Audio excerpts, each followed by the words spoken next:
Hey guys, Nick Drossos, and welcome to Code Red Defense. Got a question, Nick. Are uppercuts effective for self-defense?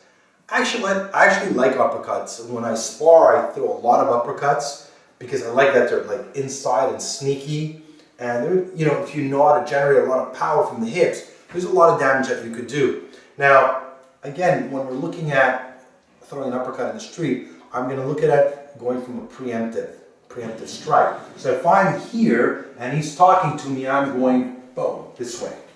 I drive up the hip and strike you. Now, what I prefer better than an uppercut, so let's say you're talking, is boom. To me, it's still a form of uppercut because I'm coming in with that palm strike underneath the jawline, right? Again, if I'm here, I could also launch it this way. So as I strike here, I could come in with a hammer fist, elbows, and start striking as quickly as possible. Now, if we're looking at it from a sparring perspective, if I'm here, where I have to like, boom, try. Again, once you get into that sparring fighting match, is it effective? Yes, just like any other punch.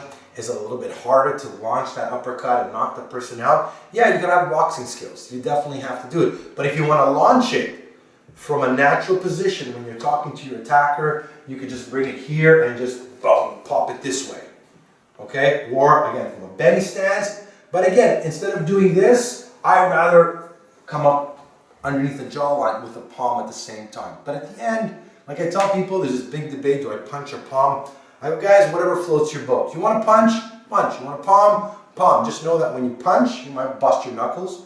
Very high probabilities.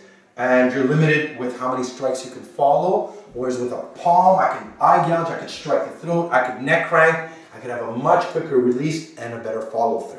So I hope you guys enjoyed the video. If you want to learn more self-defense, go visit our website, codereddefense.com. We have a great video on striking fundamentals. We'll put the link in the comment box. I want to thank you guys for watching. Stay safe and stand strong.